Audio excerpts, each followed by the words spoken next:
Workers इस country में तकरीबन 44 करोड़,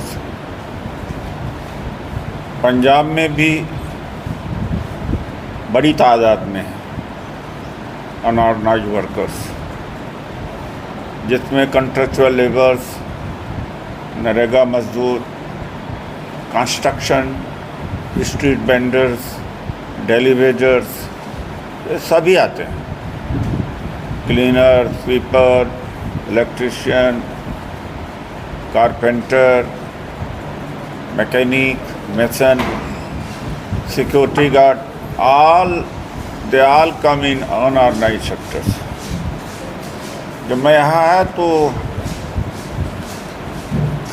गहरी जी से बात हुई, गर्ग जी से बात हुई, तो जब मनरेगा था यहाँ पर तो करीब 3-2.5 करोड़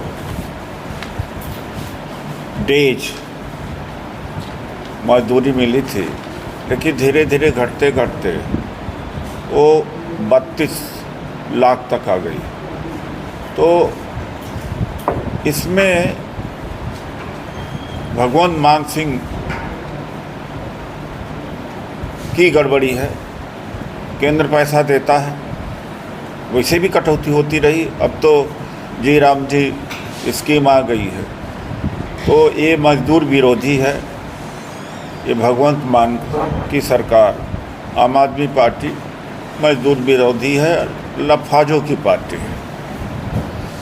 एक बात बहुत कही जा रही कि 70,000 या 42,000 जो मुलाजिम्स हैं जो कंट्रेक्चुअल लेबर पे हैं, उनका परमानेंट होना है, लेकिन उसमें एक वर्ग को ये लोग अलग कर रहे हैं और करीब 15,000 वो भी हैं जो स्कैवेंजर्स हैं, सफाई मजदूर हैं, उनको शायद इंक्लूड नहीं करेंगे क्योंकि अभी तक सरकार की मंशा नहीं जाहिर हुई है। ये बातें हैं हमारे यहाँ। और जो महिलाएं नरेगा के में काम करती थी और करीब 12,000 तक, 10 से 12,000 रुपये महीने मिल जाता था। अब श्री अरविंद केजरीवाल चला रहे हैं पंजाब को और उनके पीए चला रहे हैं, मिस्टर मनोज सिसोदिया चला रहे हैं। तो मैं तो नहीं मानता हूँ कि भगवंत सिंह यहाँ के मुख्यमंत्री हैं, नेम से मुख्यमंत्री हैं, लेकिन चलाने वाले दिल्ली से हैं जहाँ से मैं हूँ। मुझे बड़ा आश्चर्य होता कि जब दिल्ली से सत्ता गई तो सब भाग कर के यहीं पर बैठे हुए। तो क्या पंजाब के लोगों की अपनी अस्मिता नहीं है, अपना सम्मान नहीं है? मुझे लगता है कि गैरत है। जय राम जी में गारंटी नहीं, कानूनी गारंटी नरेगा में था और नहीं मिलता था नरेगा में काम तो भत्ता मिलता था, वो भी नहीं है इसमें। और 125 क्या 300 लिख दीजिए। जब कानून सम्मत नहीं है, लीगली आप नहीं ले सकते, तो 125 नहीं 300 लिख देना चाहिए, बल्कि 400 लिख देना चाहिए इनको। उससे कोई फ़ायदा नहीं है, गलत है, वो झूठ बोला जा रहा। और इस नरेगा को ख़त्म करने के लिए एक षड्यंत्र है। आप देख लीजिएगा, 1 जुलाई से लागू हुआ है। नरेगा से कोई घोटाला नहीं हुआ सर? नरेगा में एक बात बताइए आप, ये जो चंदा चोरी घोटाले वाला, किस डिपार्टमेंट में घोटाला नहीं है मोदी के जी के यहाँ? और लेकिन कांग्रेस के समय में ईडी, सीबीआई कांग्रेस की सरकार के खिलाफ भी जांच करती थी और मिनिस्टर जेल गए। G2 स्पेक्ट्रम में मिनिस्टर जेल गए, ए राजा कन्हीमोजी गए, तमाम एमपीओं के खिलाफ में कार्रवाई हुई।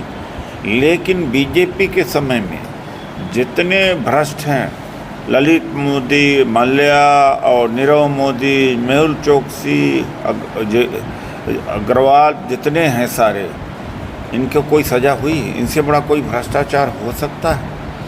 और यही नहीं भ्रष्टाचार की बात है। दूसरी बात यह है कि जितना भ्रष्टाचार मोदी सरकार में, राफेल का घोटाला, कितने घोटाले हुए, लेकिन आज अदालतों के ऊपर भी इनका नियंत्रण हो गया है। मेन स्ट्रीम मीडिया हिंदू मुसलमान नैरेटिव में लोगों को भ्रमित कर रखा है।